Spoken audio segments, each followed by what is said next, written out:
Bismillahirrahmanirrahim. Assalamualaikum warahmatullahi wabarakatuh. Perkenalkan, nama saya Eka Ratna Setiawati, ASN Dinas Pendidikan Provinsi Jawa Barat, bertugas sebagai guru mata pelajaran geografi di SMA Negeri 10 Kota Tasikmalaya. Pada kesempatan kali ini, saya akan menyampaikan materi geografi khususnya untuk anak-anakku peserta didik kelas 11 IPS dengan materi posisi strategis Indonesia dan potensi sumber daya alam dan submateri pokok, yaitu yang pertama letak astronomis Indonesia, yang kedua letak geografis Indonesia, dan yang ketiga letak geologis Indonesia. Baiklah, kita mulai dengan letak astronomis Indonesia. Anak-anakku, tahukah kalian apa yang dimaksud dengan letak astronomis? Letak astronomis adalah letak suatu wilayah berdasarkan sistem koordinat antara garis lintang dan garis bujur.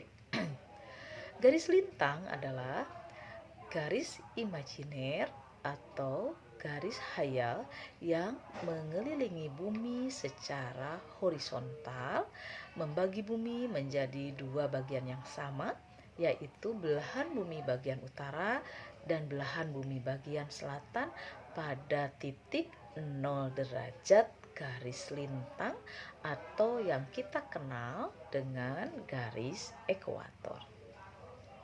Sedangkan garis bujur adalah garis imajiner atau garis hayal yang mengelilingi bumi secara vertikal, membagi bumi menjadi dua bagian yang sama, yaitu belahan bumi bagian barat dan belahan bumi bagian timur pada titik 0 derajat meridian.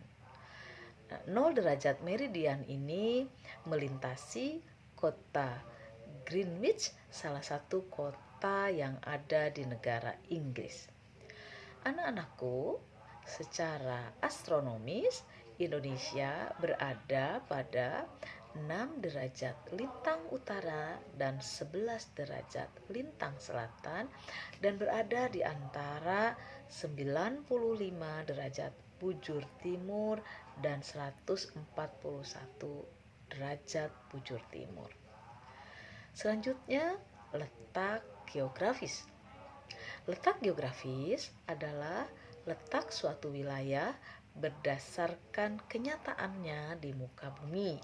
Biasanya letak geografis ini dibatasi oleh komponen-komponen alam, bisa berupa samudra, bisa berupa benua, atau bisa juga berupa beberapa negara yang mengelilinginya.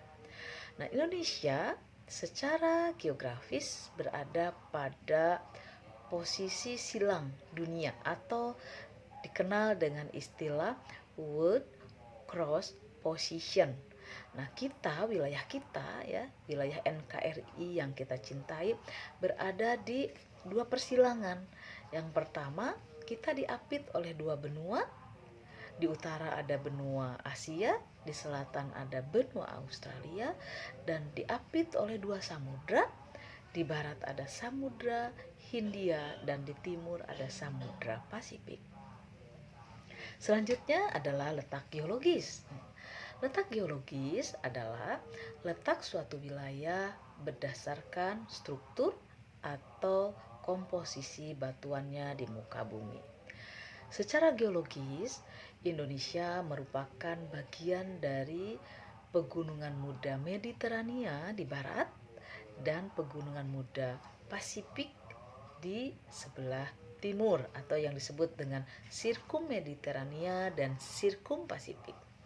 Nah, secara geologis pula Indonesia itu merupakan wilayah tempat bertemunya tiga lempeng dunia. Di utara ada lempeng Eurasia yang bergerak ke arah selatan. Kemudian dari arah selatan juga ada lempeng Indo-Australia yang bergerak ke arah utara. Dan di sebelah timur ada lempeng Pasifik yang bergerak dari arah barat ke arah timur. Nah, Dengan demikian, tidak heran pula ya, Indonesia terkena dari dampak pertemuan ketiga lempeng bumi ini, sehingga sering kita atau wilayah kita mengalami bencana alam berupa gempa bumi maupun aktivitas vulkanisme. Nah, anak-anakku, demikianlah yang dapat Ibu sampaikan terkait dengan materi letak astronomis, letak geografis, dan letak geologis Indonesia. Dan untuk lebih memahami lagi apa yang sudah Ibu sampaikan pada kesempatan kali ini, silahkan kalian deskripsikan provinsi tempat kalian tinggal, yaitu kalau di sini ya tentunya Provinsi Jawa Barat. Deskripsikan secara astronomisnya, deskripsikan secara letak geografisnya, dan deskripsikan secara letak geologisnya. Demikianlah anak-anakku, mohon maaf atas segala kekurangannya. Demikian, wassalamualaikum warahmatullahi wabarakatuh.